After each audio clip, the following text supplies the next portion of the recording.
Good morning guys, and welcome to another Simple Sundays video. If you haven't already, make sure you hit that subscribe button and go and check out the other videos I've already done for the Simple Sundays series, and check out the other videos I have. I do day in the life videos as a busy mum at home, working from home. I'm actually working for myself, so I'm very busy doing that. I'm raising children, I have a husband, I have a house to run, everything there is with being a mum at home.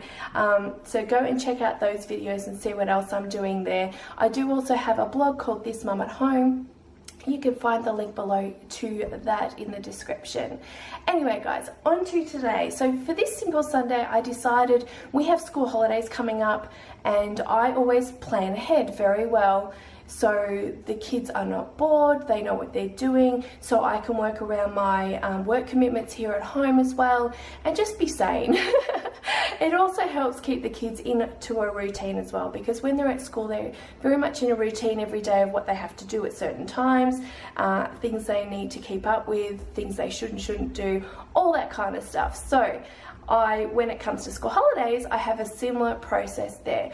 I'm going to show you two printables today that I use. You can get these printables on the This Mum at Home blog. I will leave a link below to a code that you can use and get 50% off these, and print them out for yourself and use them at home to plan your school holidays, family vacations you're doing, any of the above. I always use these for, so they are super. So I'm going to show you the sheets now and talk about a little bit more how you can simplify your life at home during the school holidays.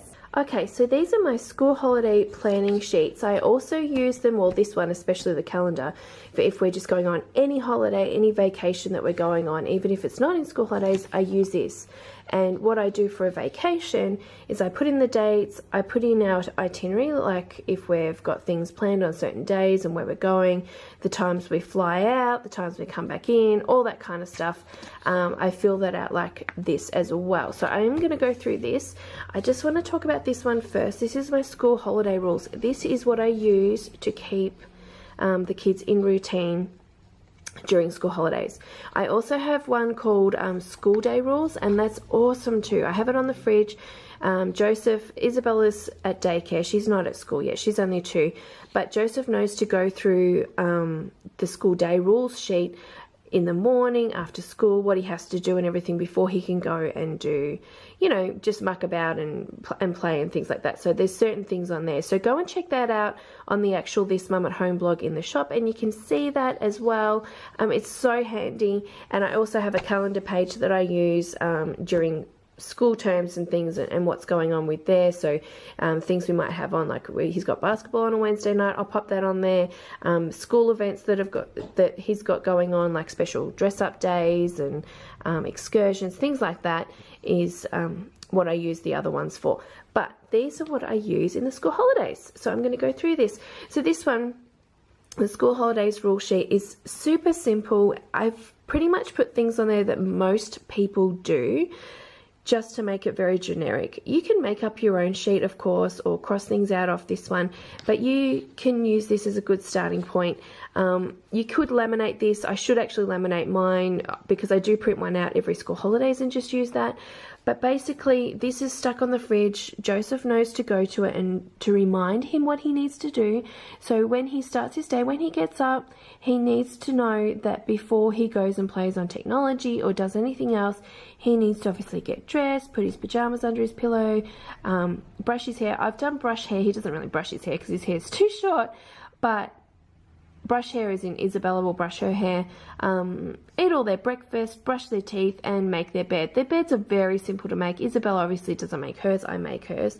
But it's pretty much, we just have a flat sheet and then a doona on top, so it's not hard for him to make his bed. And he is 7, so he should be doing that anyway, so he knows he has to do that before he jumps on any form of technology. So that includes computers, the PlayStation on the TV, or iPads, phones, things like that. He needs to choose 3 things to do first before he goes and does that. So it's just to encourage him not sitting on technology all day. I don't have a problem with him being on technology.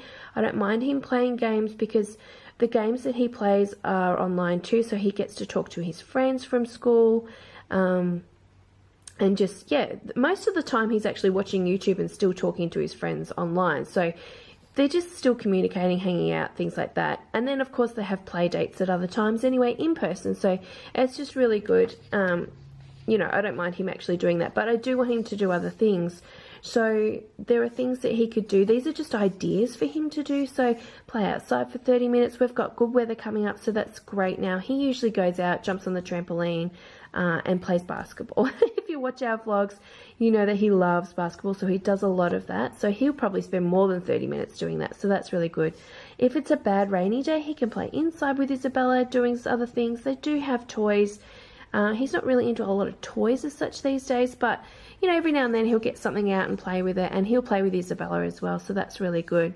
They can do drawing. He's into drawing at the moment, so that's really good. So there's drawing, any sort of craft, things like Play-Doh, colouring, writing, anything like that that's creative, I try to get them to do. And Isabella loves doing that, so if she's doing it, he usually wants to do it. So it's really good for them to do. Make or build something creative. So that's like when we do little experiments, like we're doing slime and things like that at the moment, or you know, building with blocks like Lego and stuff. Loves that as well, and Isabella's really into blocks, so that's really a great idea. Read something for 10 minutes.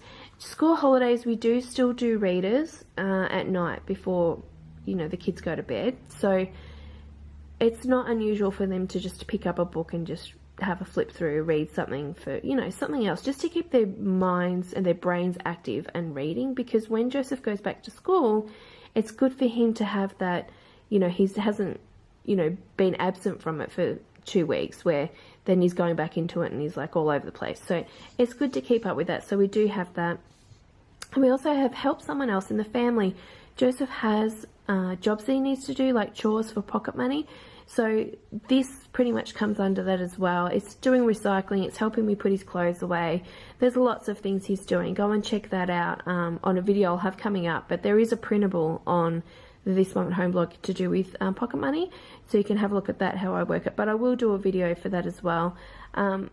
But yeah, this just helps him obviously be conscious of doing other things than being on technology, and yeah, and you know, helping other people and still being present in the house pretty much. So that's things he could be doing before he jumps on technology. At the end of the day, he knows that he should clean up his toys if he's got anything out. Isabel obviously needs help with that because she just has them everywhere and she's little, so we're just training her at the moment. They know they have to have a shower and a bath, eat their dinner, have some playtime. They usually have what we call game time at 7 o'clock, which is after dinner, before we start getting ready for bed and stuff. So that's what that is. And then they need to obviously brush their teeth, do a book for 10 minutes, which is usually reader, like I said. School holidays, we do read other books. And for Isabella, obviously, we read her other stories as well, not Joseph's readers. And then get a good night's rest. So the next day, they can be up and fresh and ready to go.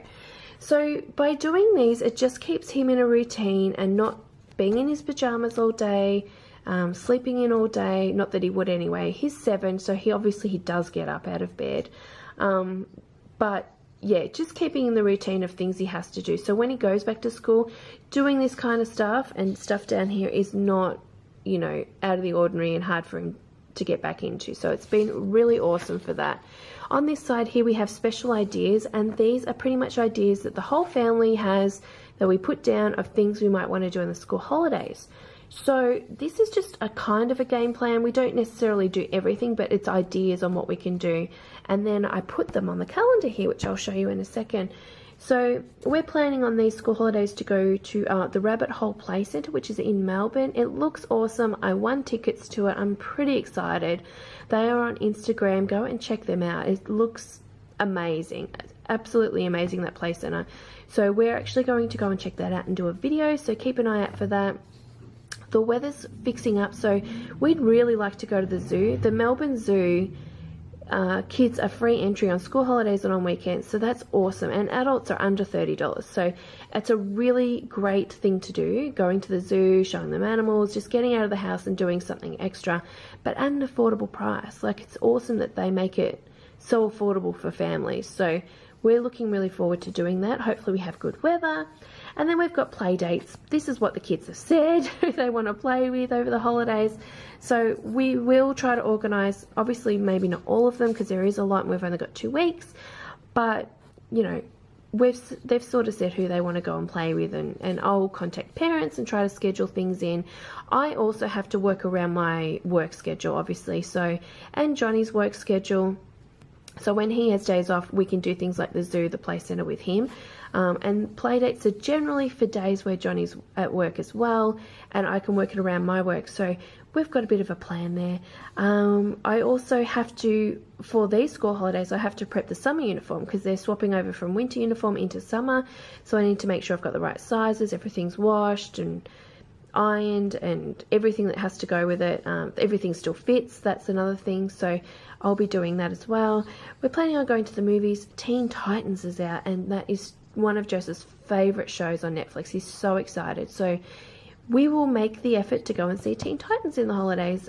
He will just love that. And we're thinking of going to this Maze House place that we've seen too, so we're looking forward to doing that. So there'll be other things on this list, but like I said, we might not necessarily do everything, but they're just ideas on what we can do. So there is a plan ahead.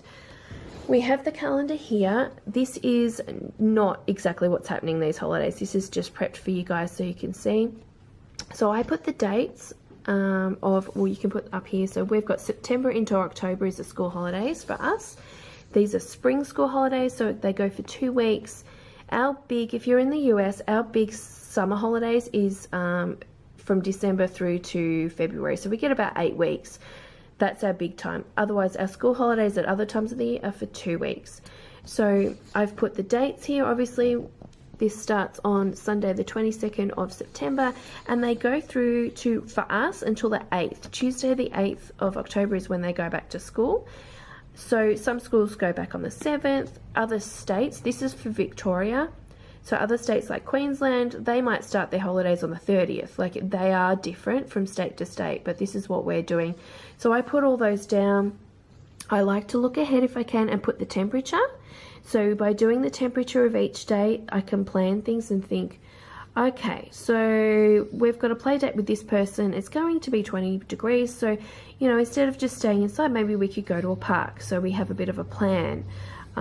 Things like the zoo, obviously we want it on a good day, not on a day that's 9 degrees. So we'll plan ahead and try to do that as well. I have, little play dates planned in, times I'll put in here. Big things like movies, zoo, family stuff, I'll put in sort of a different little box instead of the cloud, so I definitely know. And what it actually is so the kids are aware of what's happening. What it stops is boredom as well, because Joseph no longer goes, I'm bored, what am I doing? Can I go play with this person? Can I play with that person? He's very content to be, say, on this day, not to be out doing anything or seeing anyone, because he knows the next day we'll be going to the movies. He knows we'll be doing that play date soon. So it's very good for keeping the kids well aware and not asking every 5 seconds to be going somewhere or doing something, because it's planned out. For me, working from home, I use this around my schedule. I can see what we've got planned, if there are certain things that we have to do on certain days, because, you know, the zoo, it's going to be 20 degrees that day, so that's the day we really need to go. Then I can make it, okay, I'm not going to be doing this kind of work this day, I'll be doing something else, and I just work it out. Also, for Johnny having his days off from his work, I can plan and say, okay, he's got the 5th off, so we'll definitely go to the zoo that day. It's great weather, that's perfect. He's got that day off, so we might go and do that. This is how we use it. This is how we plan. Towards the end of the holidays, I put a little reminder here of things that I'm actually going to have to do for school going back. So I need to, you know, just clean out his bag, make sure the lunchbox is given a good wipe down, the uniform's all washed and prepped. And then also, if you've seen my other Simple Sundays video of doing freezer sandwiches, at the start of the week, usually on a Sunday, but because he's starting on Tuesday here, I'd be doing it this day, I will make enough sandwiches to last the school week and freeze them. I will prepare the lunchbox container in the pantry and in the fridge with stuff enough for that week. Go and check out that video. It's called Lunchbox Meal Planning. There's 2 videos. There's Lunchbox Meal Planning and freezer sandwiches, and you can see what I do for my lunchbox meal planning. It saves a lot of time, a lot of stress. Everything's planned on a Sunday generally for the week ahead. I have enough food. I don't have to be preparing lunches every single night and doing lunch boxes and stuff. It's very quick and easy. I have a lot to do on a school night with homework with Joseph and dinners and all that kind of stuff. So it's just something that's made my life a lot more simple. So go and check that out. So here, obviously, I need to think ahead and do that.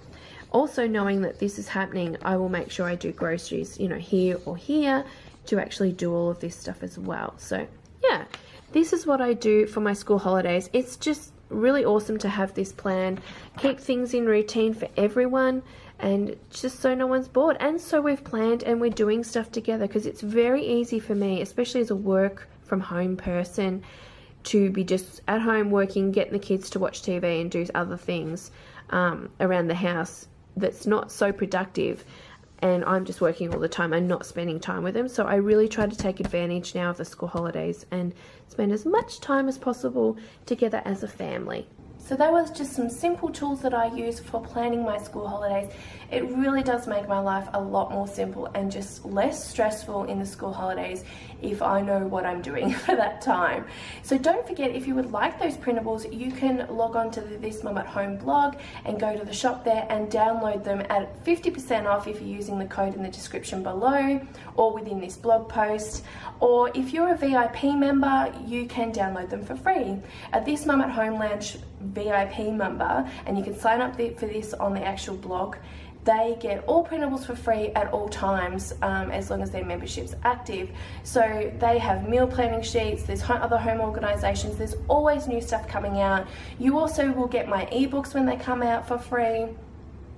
You get inspirational printables, you get exclusive blog posts and videos as well on the VIP lounge. And also on a Friday, you get a simple recipe every single Friday that you can do at home for your family. It could be anything from biscuits, cakes to main meals, lunches, that kind of stuff. So really awesome and simple things to do. And it's only $4.95 a month. So head on over to the blog and check that out. But otherwise, go over there, check out the printables, and get planning for these school holidays, guys.